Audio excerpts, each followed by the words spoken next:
Hey, how you doing, guys? My name is Austin, and today I'm going to show you how to use Market Cipher B effectively and more efficiently.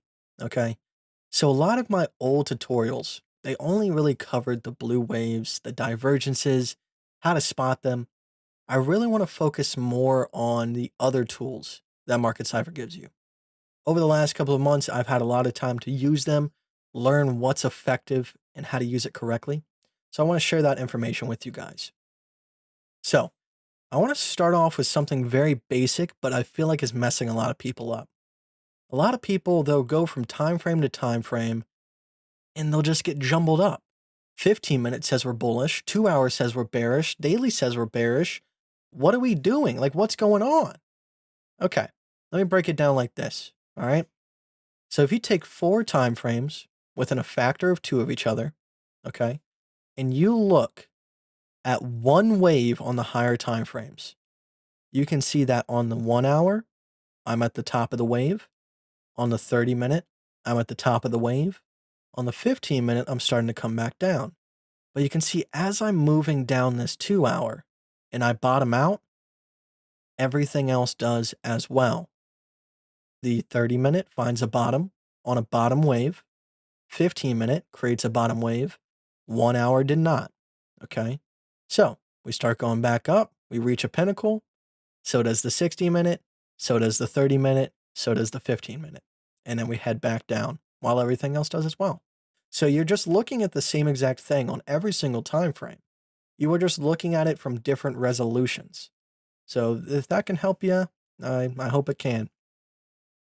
So let's start with the Stochastic RSI.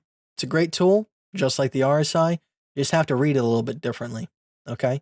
So when you are above, I would say probably 70 on the Stochastic RSI, that is the overbought region. The longer you're in that region, the more explosive the downside move will be. Just like over here, the longer we're in that region, the more explosive that downside move will be. Same thing goes to the downside.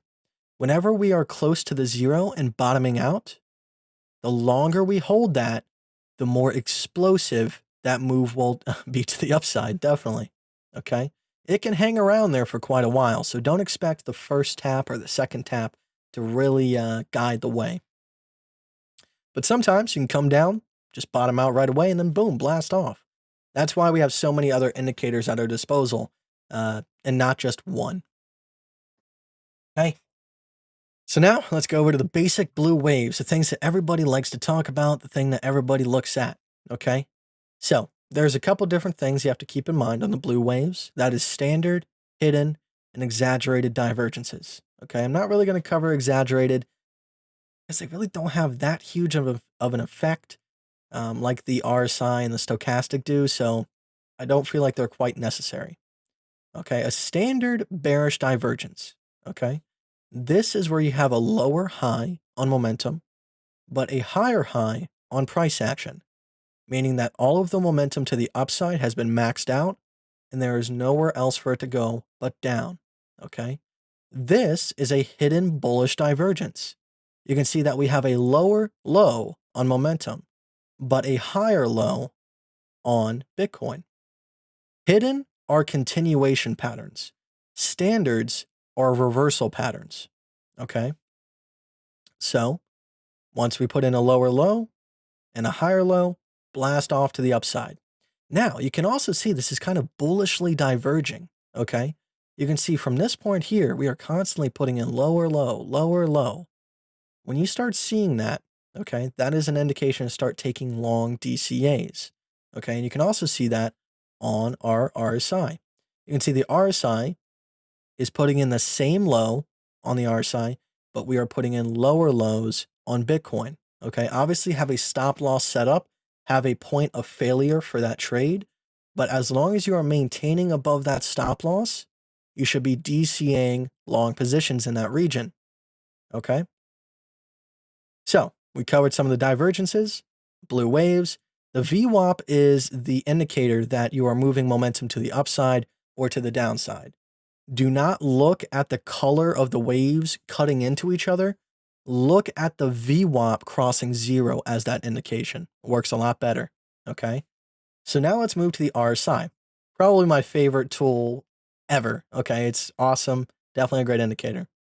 So with the RSI, everything above 70 is overbought. Everything below 30 is oversold. Okay. And then you have this line here that I drew myself in the middle on the 50. Okay. Now the 50 is my early warning breakout sign. So whenever we get a bounce off the 50, like we did right here, that is an early warning sign that this particular pattern will break out to the upside. You can see the opposite right here. Okay. I entered a long position right here, made about a good 30 to 40% from what I can remember. And I see that we're getting rejected at the 50 near the end of the descending triangle. That is my early indication to go ahead and take a short. I see that we are bottoming out, so that is a potential bottom and a retest to the upside. You can take a long off of this, or you can wait till we're back above the pattern to take a long. Choose whatever, make a smart move. Okay. And like I said, you can be hanging around the top for quite a while. Okay. But all that is doing is making the RSI build up momentum. And then finally, it will get released in one gigantic move, just like we did right up here. Okay. You can see that from this point right here to this point right here, we are putting in either the same or lower highs on the RSI, but we are putting in higher highs on Bitcoin. I mean, not Bitcoin, on the RSI. Yes, actually, what am I doing? Higher highs on Bitcoin, lower or same highs on RSI. And then finally, we release all of that momentum to the downside, one huge move. Okay. So you have to look out for these bottoming patterns like we're seeing right now. Okay. You can see that we are bottoming out on the RSI. We are bottoming out where we're close to the zero on the stochastic. We have a hidden bullish divergence. Okay. But you have to also be proactive as well. You need to understand what could happen. Okay. So right here, this would be bullish convergence if this wave was smaller than this wave. It means that is just a continuation, not exactly a divergence, but it can have a great impact and let us go all the way to our target, which on this particular piece of action, we have not reached our target yet. Next is going to be money flow. A lot of people have a psychology problem with money flow. A lot of people would take longs when we're in the green. A lot of people would take shorts when we're in the red. It does not matter what the color is. What matters is the incline or decline of said money flow. So you can see right here, we start going up in money flow. Okay. I know this one on the 1 hour, you would have been like, well, if I would have just waited for money flow, we would have been already halfway through it. Like I said in the beginning, if you need a greater resolution of what is happening on a higher time frame, take a step down. Okay. And think of it like an avalanche. Once you start seeing that incline or decline, if it is a steep decline, it is very hard to stop. Okay. So that is how to use money flow effectively. It's very, very simple. And one of the best tools you will use alongside the RSI, the blue, I was going to say MACD, blue momentum waves, and the stochastic RSI. You have other great tools at your disposal as well, such as Market Cipher A, just to kind of give you little blood diamond alerts, yellow X's and stuff like that. And definitely pay attention to what the yellow X's are doing.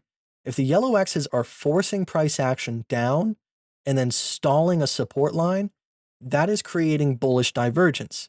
If the yellow X's pump the price and then stall a resistance, that is creating bearish divergence. Okay, so pay attention to those as well.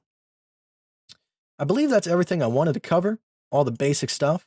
I know it sounds so simple now that you kind of put in this perspective, but your job as a trader is to look at all of these individual indicators, look at the signs that they are giving you, make the most accurate decision based off of those, set up a good entry, set up a good stop loss, roll with the trade, find the highest probability, and more often than not, you will win, and your wins will outshine your losses by far. It is all about staying consistent, having good risk to reward ratios, and not trading off emotion or chasing losses. So I definitely hope a lot of the live streams and videos I've been putting out for you guys have been really helping. Been trying to put more time into this. I really know that there's a lot of people struggling, Try my best, guys. Try my best.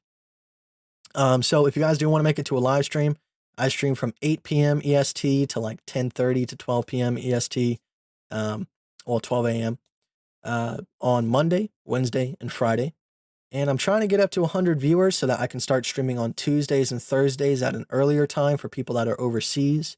So hopefully you guys can make it to one of those. Say thank you for this video, whatever you want to do. And as always, questions, concerns, comments, you can put those in the comments section. I will answer you guys. I appreciate it very much. It's been a struggle trying to get this video out. I've tried to refilm it 20 times.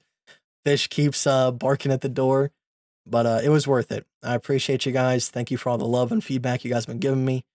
Yeah, I'll see you in the next one, guys. Pretty soon I'll be putting out a video on how to draw my GonFan setup, how to use that effectively. Just a redo video from my previous one because there's a little things that I missed here and there, just like the previous Market Cipher videos. So I appreciate it. Thank you. I'll see you next time. Bye-bye.